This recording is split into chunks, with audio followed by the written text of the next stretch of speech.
apologize for my appearance. I'm coming from the ball field. So, at this time, I take a motion to approve the agenda.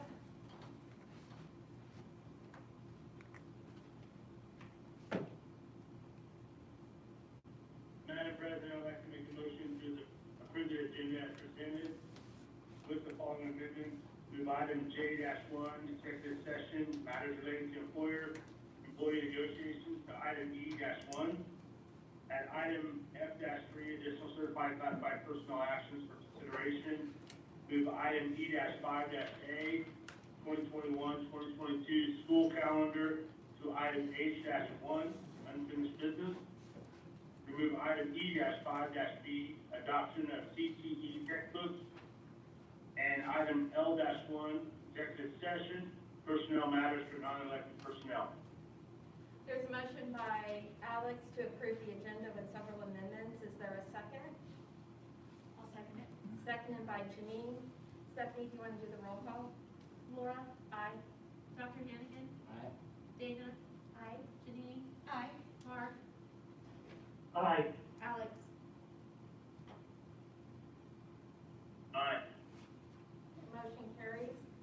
At this time, we'll go to delegations and public comments and start with the recognition of the 2021 Kansas Career and Technical Education Scholars. Who's going to be introducing? Great. Give them a minute to get in here. You can come on in. Come stand by me, boys. Don't be shy.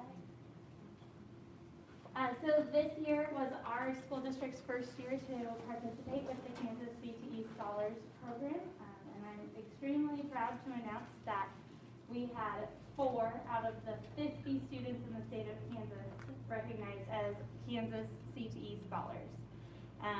So these boys, this is Ryan Ensworth and Seth Drummer, along with Maya Cruz and Riley McGraw, who were able to be here tonight. They all did an incredible amount of work in career and technical education in order to receive this award from the state, and it's just extremely exciting, and we would like for you to have the opportunity to congratulate them. Can you tell us a little bit about what it took to get named as a scholar? We want to be able to talk about that. Yeah, I can. There was a lot of requirements. I think probably 2 full pages at least of things. There was 100+ hours of community service, 100 hours of yeah, I can list it off. No, it was a lot. There was a lot of community service and work hours, and also just doing things in school with the career paths we have, completing those and keeping a good grade point average, at least 3.5 on that. They also had to earn some type of industry recognized credential or an end of pathway assessment. They had to complete, he mentioned 100 hours of work experience, but in addition to that, they needed at least 80 hours of community service time. So just that in itself is 180 hours worth of work that they put in order to get this award. Jimmy, could they tell us what their credential was in and what their post-secondary plan is? Yeah, what certification did you get, or what test did you pass, and what classes have you been taking, and what do you plan to do when you graduate? The test I did was Ocean 10, and I passed that, and it's just to continue on a welding career. Yeah, and then I really didn't have a test, but I had a verification by Mr. Diller for the manufacturing pathway in high school. And what do you plan to do when you graduate? I plan to go to K-State and study industrial design. Cool. Great. Any questions? Well, we'd love for you to come through. We have some hand sanitizer at the end, and then I think all the board members have some. So if you wouldn't mind getting some sanitizer and then coming through.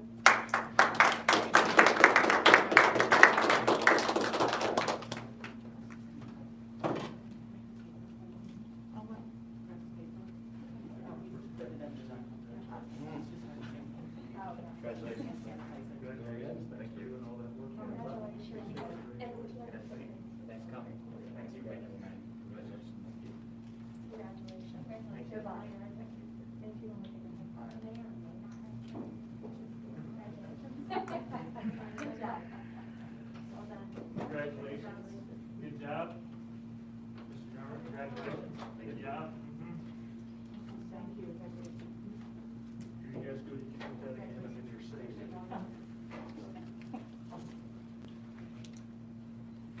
Thanks for being here. Yep.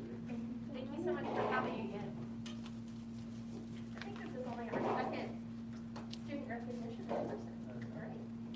So thank you so much. Thank you, guys. Parents, thank you. And I think that then takes us to our building presentation with Horace Good and Mr. Springston.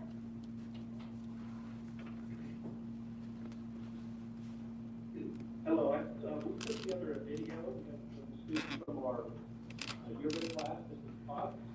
I had 8 students that put the video together where we are highlighting some things that have happened during the course of this year, some things that are pretty exciting for us.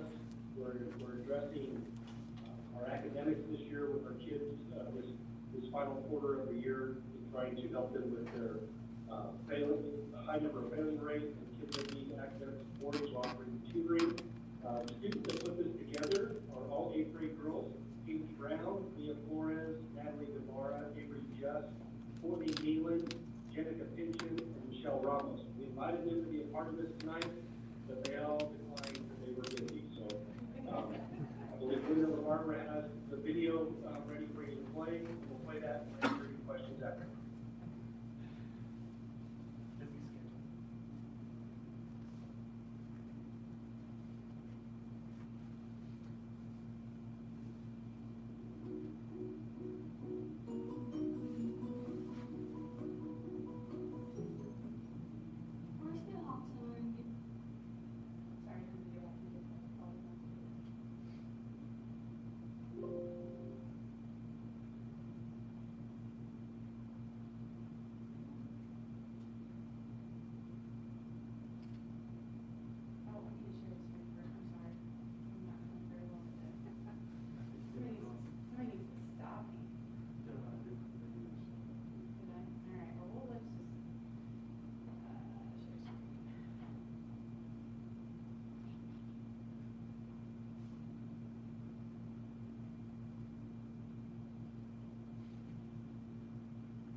It's muted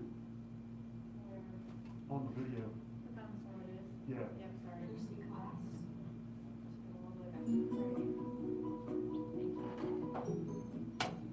Horsfield helps to learn new skills in our new elective classes. We are learning about managing our money in financial literacy class.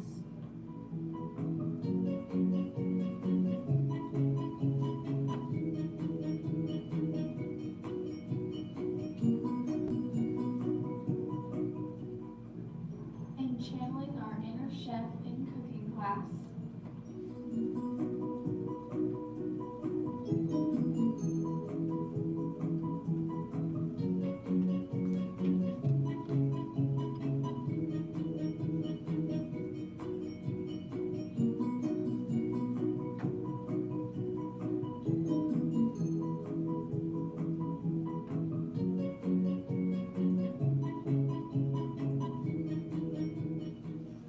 And mastering our measuring and building skills in industrial arts class.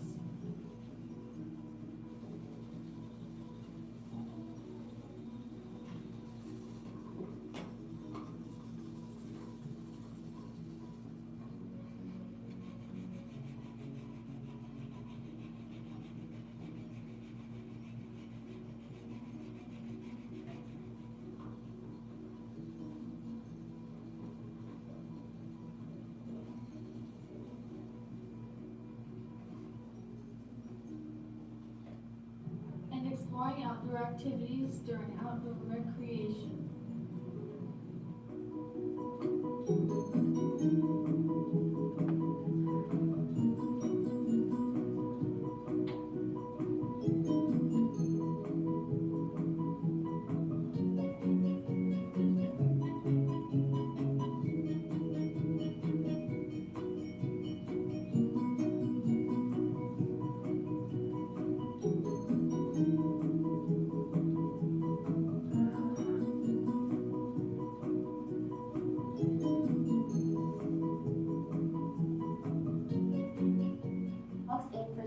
We know the importance of earning good grades and we are committed to learning. After-school tutoring Monday and Wednesday afternoon provides time for students who need to improve their grades or work with teachers.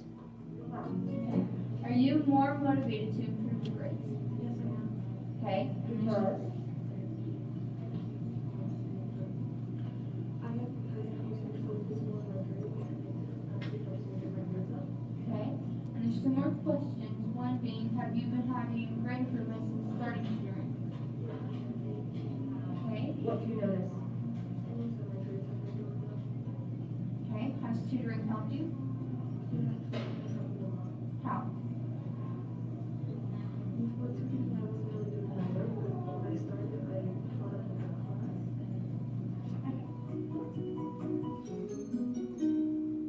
And has tutoring helped you? What did you start with? How many did you start with? Failing? It's failing 3, And how many are you failing now? 2. Good. So you're getting up? Good. Good. Are you more motivated to improve your grades? Yes. Why? Because I feel like in here I have more time to do my stuff and less things to mess around. Okay, some more questions. One being, have you been having grade improvements since starting tutoring? Yes. Tell them about your improvement. I have went from D's to C's. Okay, and has tutoring helped you? Yes. How? Helping me pay more attention and get my stuff done. Perfect. This has been very successful, nearly cutting the number of students with failing class grades in half, and the number of successes continues to rise. Hawks enjoy a friendly competition. Mentoring classes are competing for the best overall GPA, the least amount of missing assignments, and the best behavior. The challenge is set up like a bank account where classes earn school money for grades and positive referrals and lose money for missing assignments and office referrals. During the last week of school, the top 3 mentoring classes will be revealed and earn an award for their hard work and determination. Has mentoring challenge improved your grades? Yes, How? it's making it more fun and work on your grades and you're competing against other classes. Is there anything you would change about the mentoring challenge? The only thing I would change is how many points would get taken off for missing assignments. Do you think we should do this for future classes? Yes.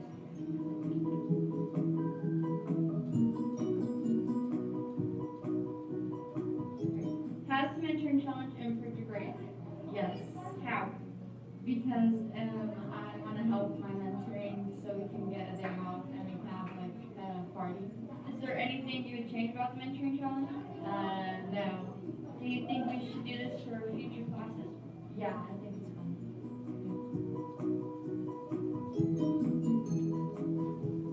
Here at Horse Good, we are dedicated to prioritizing social-emotional health. Every week, we take a digital check-in survey with the counselors. This survey gives students the opportunity to reach out to counselors as needed, especially when middle school life gets difficult and we need someone to talk to.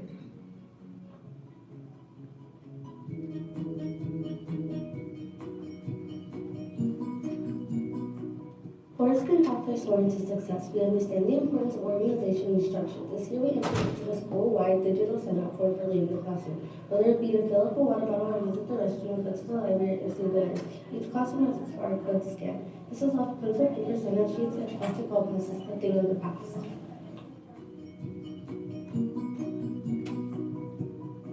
While COVID brought many changes to our school day, we are devoted to keeping people safe and in person. Not only do we wear masks, but our lunch procedures look a little different this year.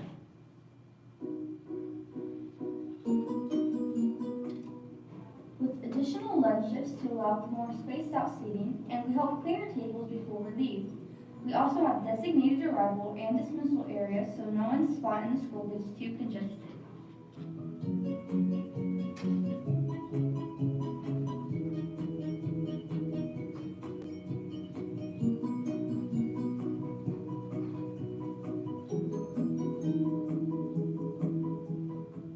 Hawks have spirit. COVID can't bring us down. This year's Spirit Week was sponsored by Student Council.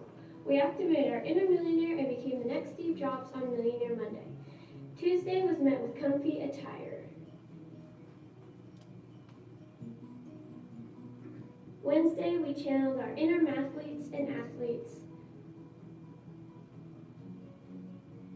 Thursday, we showed our team spirit with baseball caps and jeans.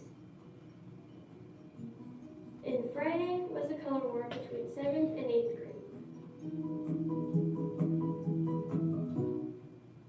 Go Hawks!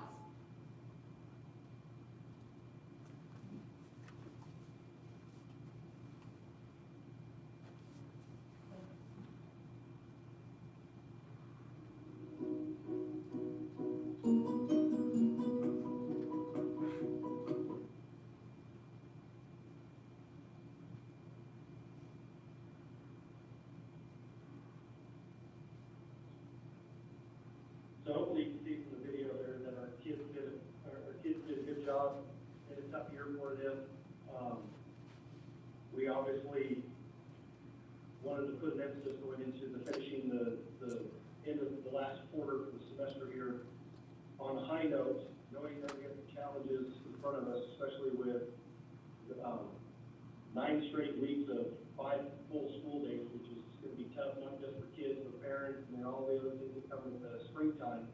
But our kids are doing a good job with that. You kind of heard from the video, we have kids that are accepting the challenge, making academics more of a priority, putting that challenge into our mentoring classes. We have allowed our kids to have up to 10 hours a week for some academic support from our teachers. And it just doesn't end there. We also do 4 nights of virtual tutoring for students and parents that need help with teachers in core classes.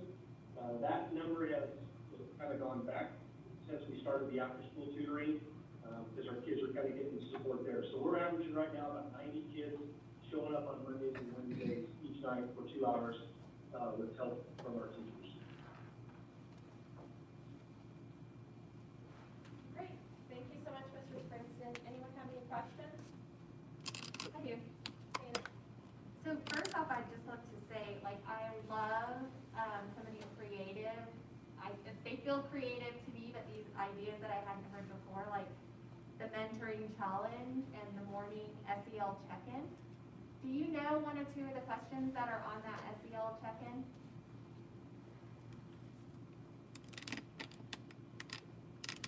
Offhand, I can't tell you what the questions are, but it's done in all schools that are doing this. This is just an expectation for our kids for checking in. Goes with the social emotional form to do. This allows them, if there's a flag, the kids that flags they need to speak to somebody, then a counselor will get that student. That is one thing that we've seen an increase this year especially, is dealing with kids that need that emotional support more than anything.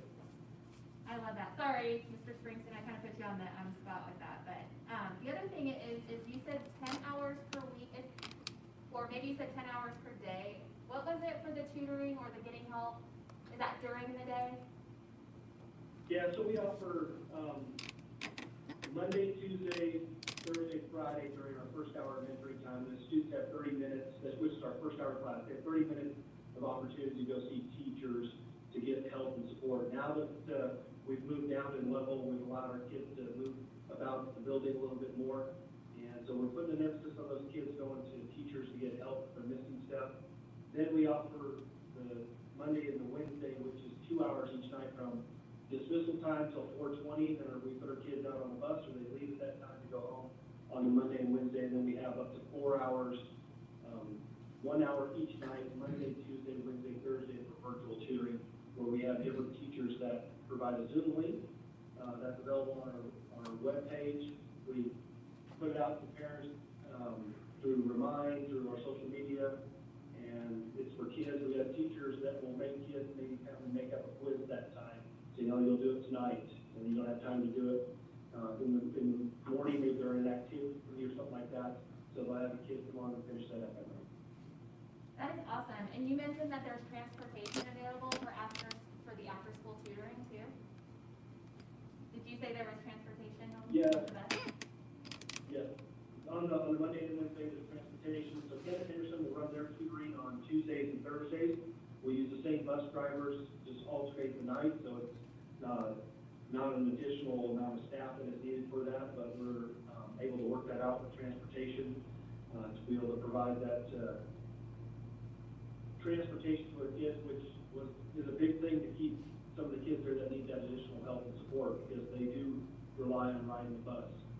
It's not the exact same route as what they'll be dropped off to specific spots, maybe close to their house in the neighborhood or a school nearby, and then they'll have to walk a little bit, but it won't be exact in the morning, but it's working out fine. We do have a few kids that take advantage of that, but still a lot of kids that still get picked up.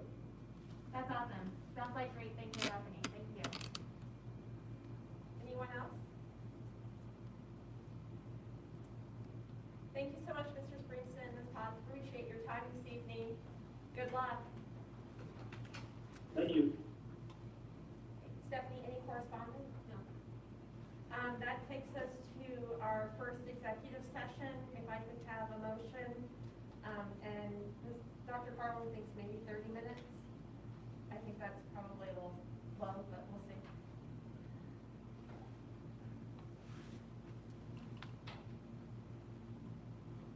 Say 30 minutes? Yes, sir. Is Dr. Carlin coming in on this one? And Keith and KJ. Okay. Madam President, I move we go into executive session for 30 minutes to discuss negotiations for the 2021-2022 school year under the exception for employer-employee negotiations in Tacoma, beginning at 6:25, and the open meeting resume the board meeting room at 6:55. I would like to invite Dr. Carlin, Keith Hogan, and KJ Knoll. Second. Seconded by Dr. Hannigan. Any discussion? Stephanie, you want to call the roll? Laura? Aye. Dr. Hannigan? Aye. Dana? Aye. Janine? Aye. Mark? Aye. Alice?